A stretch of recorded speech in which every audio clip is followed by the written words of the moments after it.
Hello, and welcome to another video. Today, I'm going to be talking about Yoko Ono and John Lennon again. But that's because, don't tell anybody I told you this, but John is my favorite Beatle, but don't tell anybody I told you that.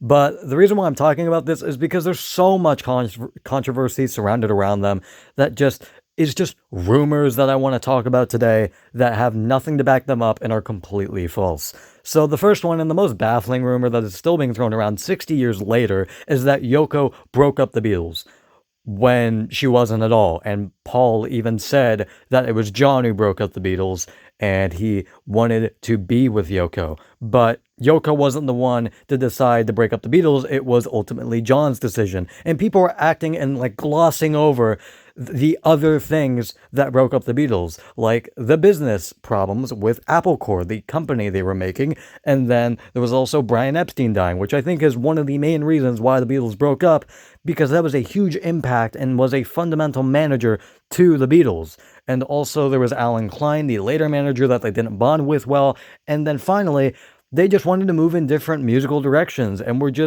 they were just growing tensions between them, and that was it.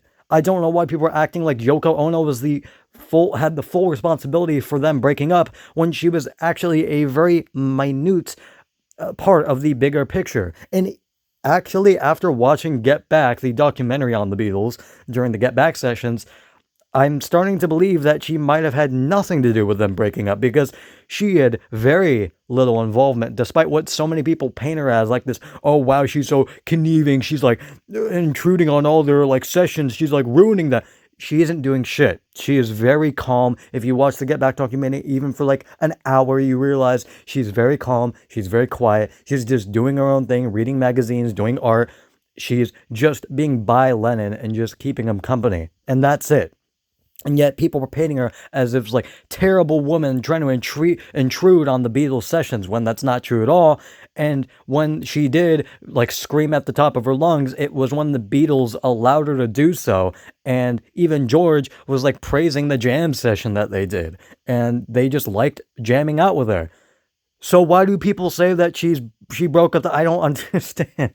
It's so baffling that this is still being thrown around today when there's so many things to disprove this. And if you do a minuscule amount of research, you realize that she didn't break up the Beatles, and she wasn't and if she did break up the Beatles, she was a very small factor into why they broke up. And there was so many other things that broke up the Beatles, and it wasn't only her. But next, the most damaging thing that has been thrown around about John Lennon is that he abused Yoko Ono. And it is common knowledge that he did abuse Cynthia. However, Cynthia has come out to say that he simply slapped her, which is a bad thing to do, obviously. But he immediately apologized and said that he would correct his mistake and that he would not abuse her again.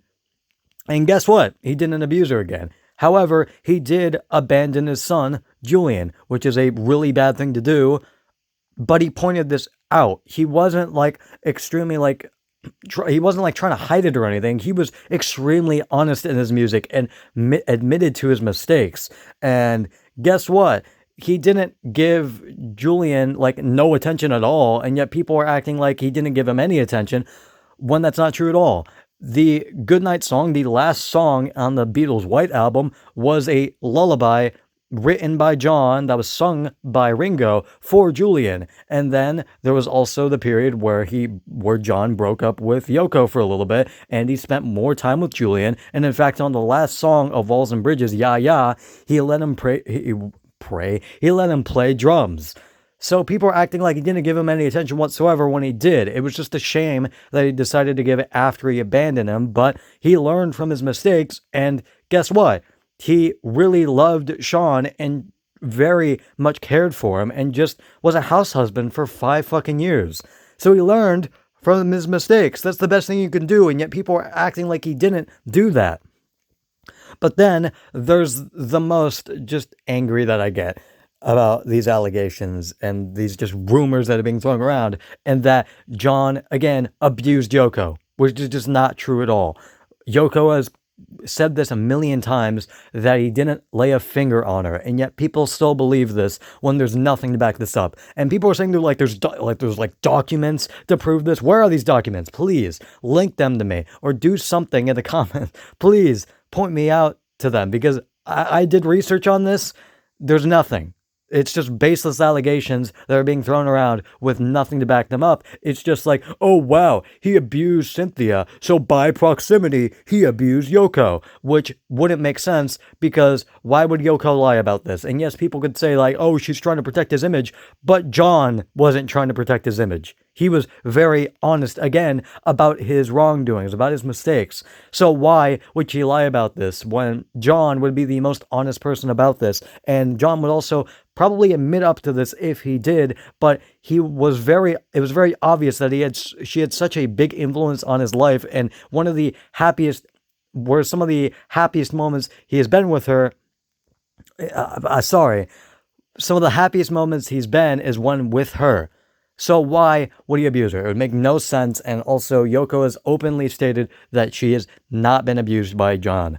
So who do you want to believe? The wife of the person that is being accused for some reason of being abusive towards her?